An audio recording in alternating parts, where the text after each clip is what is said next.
Voici la liste des problèmes dont les pasteurs se servent en Afrique pour manipuler et escroquer leurs frères africains. Et c'est à cause de ces problèmes-là que les gens sont captifs dans les églises.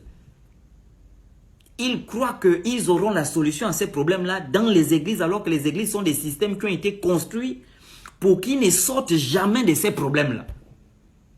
Premier problème, problème d'argent. 2, problème d'enfant, la stérilité. 3, les règles douloureuses. 4, les maladies incurables, telles que le VIH. 5, les dettes.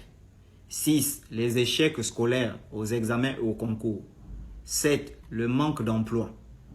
8, l'instabilité dans les relations amoureuses. 9, faiblesse sexuelle. 10, durée dans la location. 11, le manque de confiance en soi. 12, les éjaculations précoces. 13, les insomnies. 14, les accidents. C'est à cause de ces problèmes-là que les faux pasteurs vont se servir pour manipuler nos parents.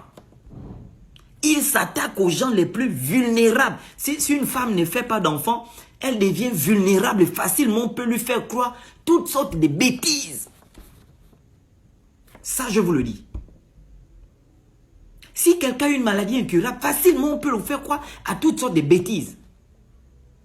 Et ce sont ces problèmes-là. Alors que ce ne sont que des problèmes qui sont des problèmes normaux parce que nous sommes dans un continent pauvre. Donc, ils savent que les gens sont pauvres et qu'il faut leur dire ce qu'ils veulent entendre.